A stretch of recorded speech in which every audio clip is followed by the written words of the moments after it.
Оңаша арал. Түн ортасы ауғанда тас қалада тыныштық орнады. 9 қабатты үйдің табанындағы шағын кафеден тынбай естіліп тұрған музыка енді ешкімге керек болмай қалғанын сезгендей сап тыйылды. Сәлден соң соңғы қонақтар есік алдына шығып такси күтті. Күндізгідей жап-жарық кең көшенің бойымен ілуде бір зымырап өтіп шығатын бірлі-жарым көліктің үні сәт сайын қоюлана түскен түн тыныштығын лезде жұтылып кетіп жатыр. Қонақтар да біртіндеп сиреп әлгі машиналармен бірге сарғыш кеңістікке сіңіп барады. Ең соңында қалған екеу, орта бойлы, шымыр денелі еркек пен талдырмаштау сымбатты келіншек, енді біз не істейміз дегендей бір-біріне қарап кідірістеп қалған. Үнім шыға ма, шықпай ма деп тексергендей тамағын кенеп бір жұткен алған ер кісі. Рұқсат болса, мен сізді шығарып салайын, деді сап-сау қоңыр үнмен. Келіншек үнсіз келісіп, оған жымия қарады да көзін жұмып басын изеді. Ендігі такси біздікі, деп ер кісі оның оңай келіскеніне қуанғандай көше бойына үміттене көз тікті. Қажеті жоқ, келіншек басын шайқады. Мен осы маңда, жақын жерде тұрам. Бар болғаны бірақ квартал. Солай ма еді? Ер кісінің алғашқы арыны басылып, аздап абдырап қалғандай болды. Мен өзім-ақ қайта берсем болар еді, деді келіншек өз тәуелсіздігін әлсіз ғана қорғауға таңбығандай ниетпен. Бірақ анау жерде бір саябақ бар, білетін шығарсыз. Содан жалғыз өтуге қорқып тұрғаным. О не дегеніңіз, деді ер кісі шапшаңдата жауап беріп. Мен сізді жалғыз жібермеймін. Содан соң олар көше жиегіндегі тротуар бойымен ары қарай аяңдап, иық түйістіре қатар жүрді. Екеуінің бойы шамалас екен. Келіншек жігіттің қолтығына сүйеніп, сәл иіліп тақалып келеді. Олар әлгінде кафеде де қатар отырған болатын. Екеуі де жалғыз келген. Солай болды ма, әлде күтпеген кездейсоқтықтың шапағаты ма, ол жағына ой жүгіртіп те жатпады. Бір-бірін бұрыннан танитын сыйлас амандастарша сыпайы сөйлесіп, ептеп әзіл қалжың жарастырып, жарасым тауып отырды. Кафеден шыққан соң да сол жарасымдықты қиып кете алмай, бір-біріне қарайлап тұрып қалғанына соданды. Қалай, бүгінгі кеш ұнады ма сізге? Деді ер кісі тағы да үйреншікті әдетімен тамағын кенеп даусын тексеріп алып. Келіншек әуелі иығын қозғады. Білмеймін, деді сонан соң ұзақ кештен шаршағандай үнмен. Қазір 40 жасы тойлау модаға айналып бара жатқан сияқты ғой. Бұрын қарт кісілер 40-ты тойлауға болмайды деп жатушы еді. Бірақ бүгінгі тойдың қызықты өтпеуіне оның зәредей де әсер жоқ шығар, Ал сізге ше? Сізге ұнады ма? Маған әрине ұнады. Сондай бір ақ көңілді, жақсы отырыс болды. Бұл кештің маған ерекше ұнағанын тағы да бір себебі сіздей әдемі, тамаша келіншекпен таныстырғанын десем артық бола қоймас. Ой, деді келіншек оны жеңіл әзілге қарай бұрып. Басталда не? Шын айтам, мүмкін сіз маған ғашық болып қалған шығарсыз. Келіншек сыңғыр етіп күлді. Солай, ер кісі де күлген болды. Солай сияқты.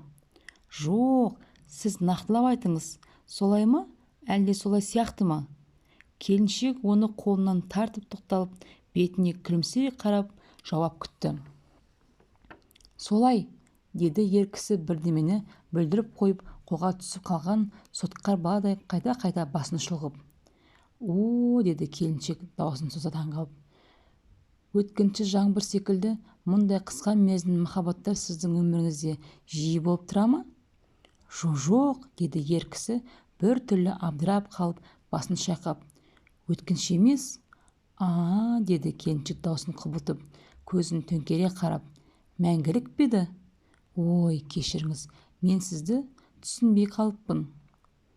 Ер кісі оның әзілін жай ғана түсінгендей басын шайқап кеңкілдеп күліп алды да, қайтейін енді, өз жеңілісін ашық мойындап, бар шыным осы. Келіншек әлдене деуге оқтала беріп еді, алдыңғы жақтан қарауытып көрінген саябақтың ішімен өтетін жалғыз аяқ жолдың шетіне кеп іліккендерін сезіп, үнсіз қалды. Ер кісінің қолынан қаттырақ ұстап жабыса түсті. Саябақ ішінде екеуден екеу оңаша отырғанда, бір жерге топтанып темекі тартып, сыра ішіп, музыка тыңдап тұрғандар, жастар көп еді. Олар да дәл жанынан өткен ағаштың түбінде бір-біріне жабысып, өліп-өшіп аймаласып тұрған қыз бен бала да біреулер келе жатыр екен-ау деп айылын да жиған жоқ. Қайта бұлар жақындаған кезде бізді көрдіңдер ме дегендей үстіндегі футболкаларын жанталаса шешіп, жартылай жалаңаштанып алды. Саябақтың сыртына шыққанда барып келіншек деп демін алды. Құрысын, өттік-ау әйтеуір. Сонша неге қорықтыңыз? Деді ер кісі таңғалып. Қалай қорықпассың? Жер бетіндегі сұмдықтың барлығы осы саябақтың ішінде. Қайталанып жатқан жоқ па? О не дегеніңіз? Бәріміз де жас болып көрдік қой. Түнгі бойы қыдырып, саябақтарды шарлаған кезіміз көп болды. Соның бәрі де жастыққа тән романтика. Қызық емес пе? Рас, бүгінгі жастар бір түрлі қаталау болып барады. Әрі беттері еті ашып кеткен сияқты маған қалай? Ой, айтпаңыз, деді келіншек алақанмен бетін қалқалап. Сұмдық тегі. Сіз бен біздің кезіміздегі саябақ, айлы түн, жұлдызды аспан қайда? Бұлар мүлде басқаша түсінеді.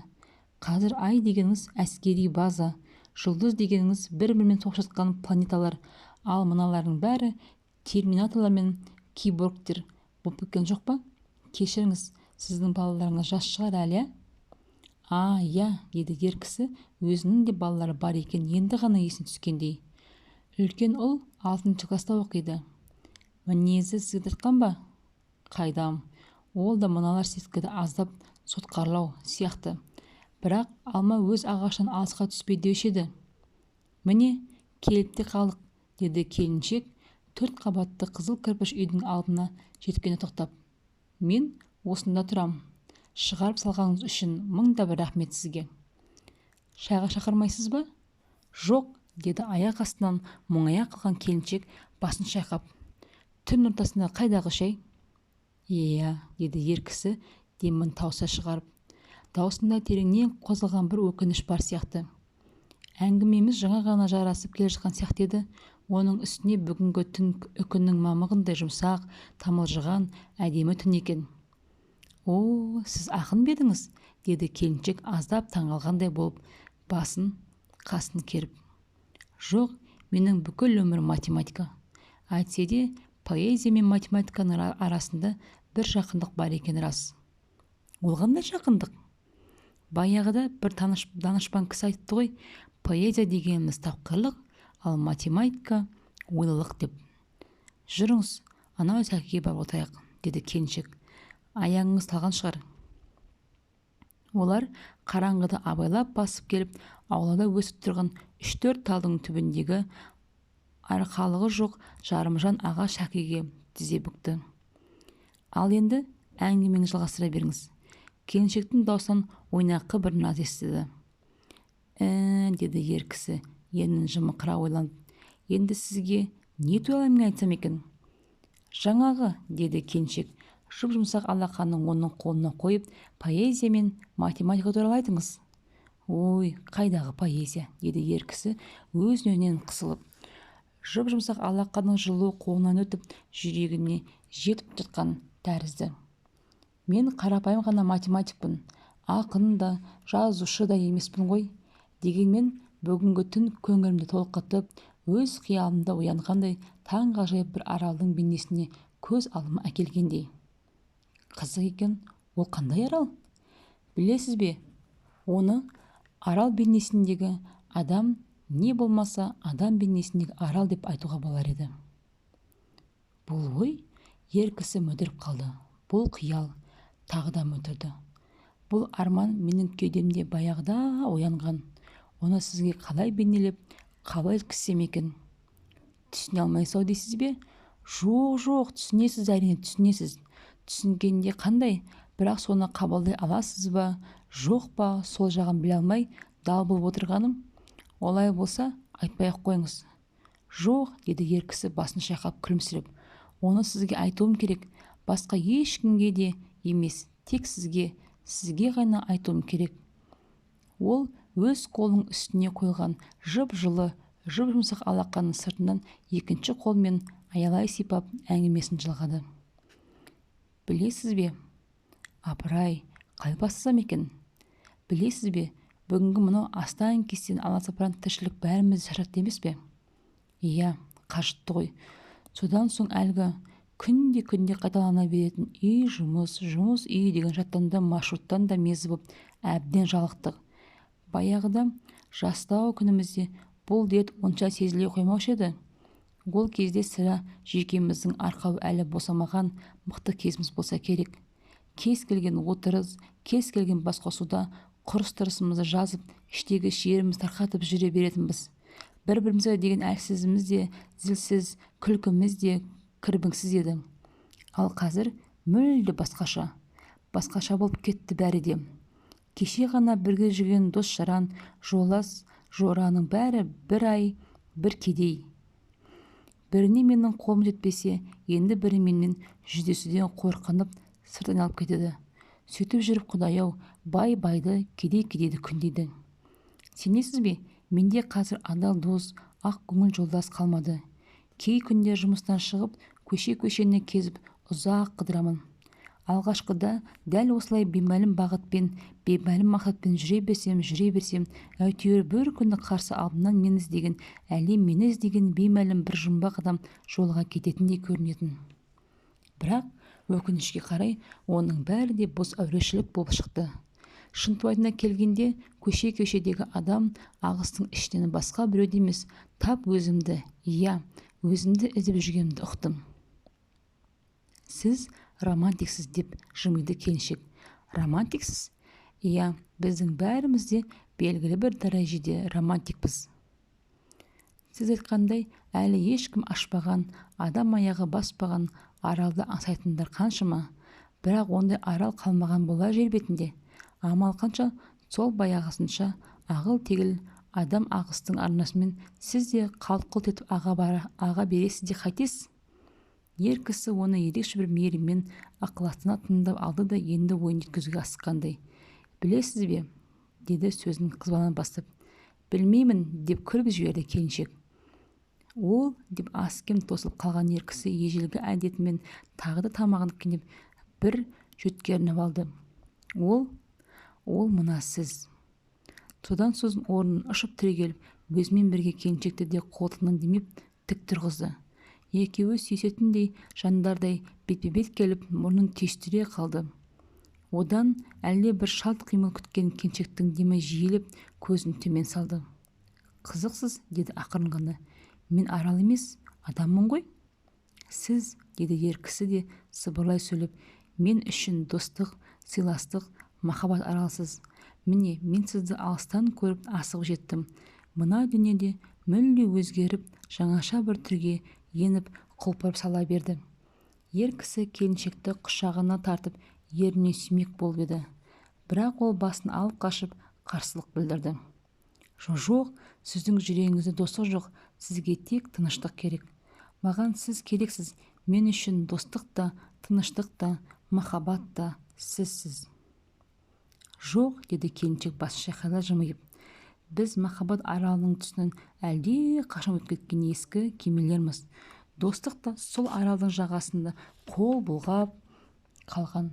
Біз ендігі керегі тыныштық, тек қана тыныштық. Көп ұзамай оған да жетерміз-ау. Ал қош сау болыңыз. Мен сізді сүйем, деді ер кісі оның құшағынан босатқысы келмей. Ой, мұныңыз мүлде артық сөз енді. Ойланып айтсаңызшы, сіз 19-ақ бала, ал мен 17-дегі қыз емеспін ғой.